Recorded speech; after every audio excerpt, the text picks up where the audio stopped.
ပြောချင်လဲဆိုတော့ရေတောက်တာနဲ့ပတ်သက်ပြီးတော့ပေါ့နော်အဲ့မှာ AI မှာလည်းတင်ထားပါတယ်ရေတောက်တာနဲ့ပတ်သက်ပြီးတော့ဘယ်လိုလဲဆိုတော့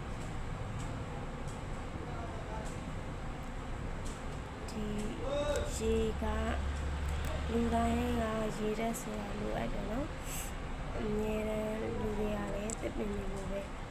သစ်ပင်တွေရတယ်လူတွေလိုပဲဒါပေမဲ့တူတော့မတူဘူးပေါ့နော်လောကသက်ရှိခြင်းပေါ့နော်ရေတောက်ဖို့အရင်အေးကြည့်တဲ့အချိန်ကအေးရထားစားဘာလို့အေးရထားစားအေးကြည့်တာလဲဆိုရင်အေးရတညာလုံးကိုတွေကအိတ်ဆက်နေအဲ့အချိန်မှာခန္ဓာကိုယ်ကြီးကကိုယ်တာအိတ်ဆက်နေတာသူအားနဲ့သူလဲပတ်နေတာအဲ့အချိန်မှာအိတ်နေတဲ့အချိန်မှာရေဘယ်သူမှမတောက်ကြဘူးဒါကြောင့်မလို့အေးရထားတာချင်းအချိန်ကရေတက်အင်တန်လိုအပ်တဲ့အချိန်ခန္ဓာကိုယ်ရေတက်ကိုတောင်းတနေတဲ့အချိန်ပေါ့ပြောလို့ဆိုဆက်ကြီးကလဲပတ်နေကားရီလို့ဆိုရင်ဆက်ကြီးကသွားနေစီကုန်းလိုက်ပေါ့အဲ့လိုပုံစံမျိုးတော့လူတွေမှလည်းရေတက်ကလေးကတော့အဲ့ဒီအချိန်မှာအေးကြီးတော့ရေတက်ကိုဖြည့်ပြီးဒါကြောင့်မို့အိယာကစထားချင်းရေကိုတချို့ကြတော့လေအဲ့လိုပေါ့နော်ရေတန်တဘူးဆိုရင်1000လီတာရှိရပေါ့နော်900လောက်တောက်တယ်တချို့ကြလည်းဒီ4ပုံတစ်ပုံလောက်ပေါ့အဲ့တော့အဓိကလူတွေကတယောက်နဲ့တယောက်မတူဘူးဒါကြောင့်မလို့အနည်းဆုံးကိုတောက်နိုင်တဲ့လောက်ရေတောက်တာအကောင်းဆုံးပေါ့နော်ခန္ဓာကိုယ်ကနေမှသတိပေးတိုင်းတချို့ရေတောက်တာကောင်းတယ်ဆိုနင်းခွာပြီးတောက်လိုက်အဲ့ဆိုအနေရထိုင်ရခက်တယ်လို့နော်ဒါကြောင့်မလို့ကိုယ်အတိုင်းတာနဲ့ကိုယ်ခန္ဓာကိုယ်ရဲ့လိုအပ်ချက်ပေါ်မူတည်ပြီးပဲတောက်ပါအဲ့ရထားစားရင်တောက်ဖို့လိုအပ်တယ်ဆိုပြီးတော့နင်းကဆွတ်ခွာပြီးတောက်ဖို့မလိုဘူးခန္ဓာကိုယ်တောင်းတာတဲ့လောက်ကိုတောက်အဲ့လိုရေချိုးတဲ့အချိန်နဲ့အဲ့လိုပဲခန္ဓာကိုယ်တောင်းတာတဲ့အချိန်ရေချိုးတာအကောင်းဆုံးဒါပေမဲ့အဲ့လိုအပူကြီးတွေကနေပြီးတော့ပြန်လာတဲ့အချိန်တော့ရေလုံးဝမချိုးပါနဲ့နော်နားပြီးမှချိုးပါအပူကြီးကနေပြီးတော့ငါပူတယ်ဟာခန္ဓာကိုယ်တောင်းဆိုတယ်လို့အဲ့လိုတော့မလုပ်နဲ့အပူကြီးတွေကပြန်လာပြီးရေချိုးရင်အပူရှက်ပြီးတော့သေရက်တဲ့အထိအနေကြီးပါတယ်ဒါရင်လည်းပတ်သက်ပြီးတော့ပြပြနော်ရေရဆိုရင်ဆေးတစ်ပါးပါ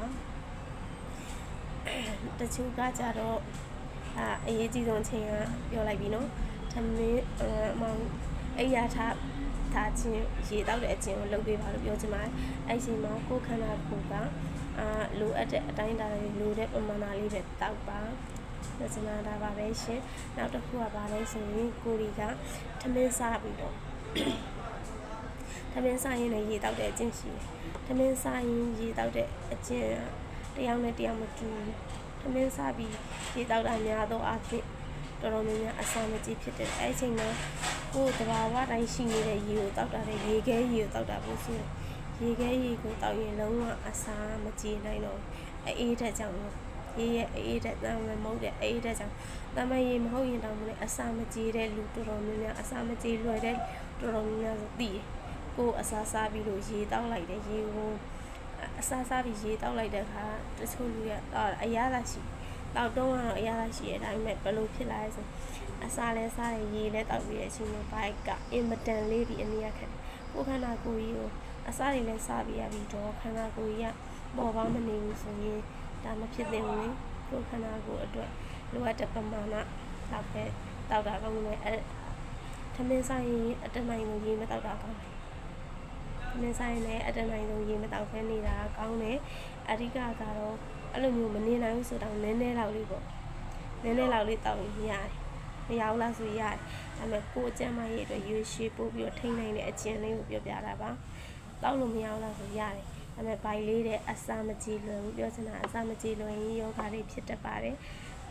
ဒါကြောင့်မို့လို့ရေခဲရေတောက်တာပိုဆိုးပါတယ်ကိုယ်နိုင်နိုင်လို့အစာတစ်ခုစားပြီးတောက်မယ်ဆိုရင်အားစိတ်ရင်လေးအစင်ရင်လေးတောက်တာအတိုင်းနိုင်လို့မတောက်ဖဲနေနိုင်မတောက်ဖဲနေလိုက်ပါမနေနိုင်ဆိုနည်းနည်းလောက်တော့ရတယ်။ဘာကနေမတောက်လိုက်ဒါကိုယ်တိုင်လုပ်ကြည့်ပေါ့နော်။ကိုယ်နဲ့ကိုက်ညီတယ်ဆိုလုပ်ကြည့်ပါ။ဒါကကိုကတော့ကိုယ်တိုင်ကိုက်ညီတဲ့သဘောကျတယ်အဲဒါကြောင့်ကျန်တဲ့လူတွေလည်းကြိုက်တယ်ကိုက်ညီရဲဆိုလိုက်လုပ်ကြည့်ပါ။အဲဒါကြောင့်နောက်တစ်ခုကရေကိုဘယ်လိုတောက်ကြလဲ။ရေကိုတောက်တဲ့လူတိုင်းအမျိုးစာမထတောက်တာတချို့ကခန္ဓာကိုယ်နဲ့အချက်ပြမှာ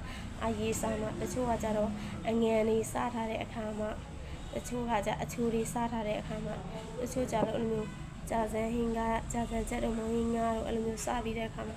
ရေအင်မတန်တောက်လို့ကောင်းတယ်ဆိုတဲ့ပုံစံမျိုးပေါ့နော်အဲ့ဒါတကယ်တမ်းကျတော့အဲ့ဒီအစာတွေစားလိုက်တဲ့အတွက်ရေဓာတ်ကတိတိသားလိုတယ်ဆိုခဏကအကြောင်းကြားမှမျိုးတောက်တကယ်တမ်းအဲ့လိုမဟုတ်ဘဲနဲ့ရေကိုတစိမ့်စိမ့်လေးတောက်ပေးတာပိုကောင်းတယ်အပင်လေးတွေနဲ့ဥပမာအနေနဲ့ပြမယ်ဆိုရင်အပင်လေးတွေကိုကြည့်အပင်လေးတွေဆိုရင်ရေလိုအပ်တဲ့တော်တော်များများအပင်လေးရေးကြိုက်တယ်အဲ့အပင်လေးတို့ဘုံဆိုပြီးတော့ရေဘုံကြီးနဲ့လောင်းလိုက်တာဆိုင်ဖြန်းကရားလေးနဲ့တဖြည်းဖြည်းချင်းတစိမ့်စိမ့်လေးသွင်းနေဆိုအဲ့အပင်လေးပိုးပြီးတော့လန်းဆန်းဆိုပြေးပြီးတော့ဖြစ်ထွန်းတယ်အဲ့လိုပဲရေတောက်တဲ့အခါဆိုရင်ခန္ဓာကိုယ်ကနေတော့လိုတယ်လို့အကြောင်းမကြားခင်အချိန်ကလေးဟိုရေလေးကိုတစိမ့်စိမ့်တောင်းတယ်ဆိုအဲ့လိုကကျန်မာရေးအတွက်လည်းကောင်းတယ်ရှေးကြောင့်ကိုယ်ခန္ဓာကိုယ်ကြီးကလည်းလေးလံမှုပိုက်ကမှုမဖြစ်ဖ ೇನೆ ခန္ဓာကိုယ်အသားရည်တွေကဆိုရင်စိုးပြေးပါတယ်ညကြည့်ဒါ original video ပါဘာ effect တွေမှသုံးမထားဘူးကျွန်တော်ဆိုရင်လည်းအဲ့လိုမျိုးတောက်တဲ့အတွက်ဒီမှာကိုယ့်ရဲ့လက်ချောင်းလေးကိုကြည့်ရေးတဲ့လုံးဝပြေးဟိုအနေနော်ဆက်စကြဒါတော့အလုံးလို့ရတယ်ပဲဆိုစိုးနေဘလို့တောက်လဲဆိုတော့ရေကိုအဲ့လိုမျိုးပေါ့နော်တစိမ့်စိမ့်နဲ့တောက်ပြောချင်တဲ့ပေးချင်တဲ့အရာပါလဲဆိုခန္ဓာကိုယ်ကတောင်းဆိုအကြောင်းကြမှာမဟုတ်ဘဲနဲ့ရေကိုတစိမ့်စိမ့်လေးပေါ့နော်တကွေးချင်းနှစ်ကွေးချင်းအဆင်ပြေတယ်လို့တောက်ပါဒါပေမဲ့တချို့တို့ကကြတော့ရေဘူးနဲ့အဲ့လိုမျိုးမခေါ်နိုင်ဘူးကိုယ့်ရဲ့အနီးနားအိယာနာလိုရေဘူးလေးစောင်းထားလို့ရရေဘူးလေးမှာပေါ်တယ်နော်ချိုးကကြတော့အဲ့လိုမျိုးတနေရာဒီလိုမျိုးသွားနေရတဲ့လူတွေအဲ့လိုလူတွေအကြောင်းမျိုးရှိမှာပေါ့အဲ့ကြလဲကိုအဆင်ပြေတယ်လို့တောက်ပါတော်တော်များများကထိုင်းနေတဲ့လူဝင်နှန်းတွေအဲ့လိုမျိုးအများအပြားလူတော်တော်များများရေဘူးဆောင်ရတာအများကြတယ်အဲ့လိုရေဘူးဆောင်တဲ့သူတွေဆိုရင်ပြောစနာရေဘူးကိုခန္ဓာကိုယ်နဲ့အကြောင်းထဲမှာရေတွေကိုပွတ်ဆိုပြီးတော်တော်လောက်ကြီးအဲ့လိုမျိုးတောက်တာမဟုတ်ဘဲနဲ့အဲ့လိုတစိမ့်စိမ့်ချင်းတောက်အဲ့ဒါဆိုရင်အစီတွေလည်းကြာမယ်ခန္ဓာကိုယ်လေးကလည်းစိုးပြေးပြီးတော့မိတ်ကပ်တွေပါဟွာတွေမျိုးတော့တိတ်မလို့ပဲနဲ့ဆူဆူလေးကြီးလေးဖြစ်နေ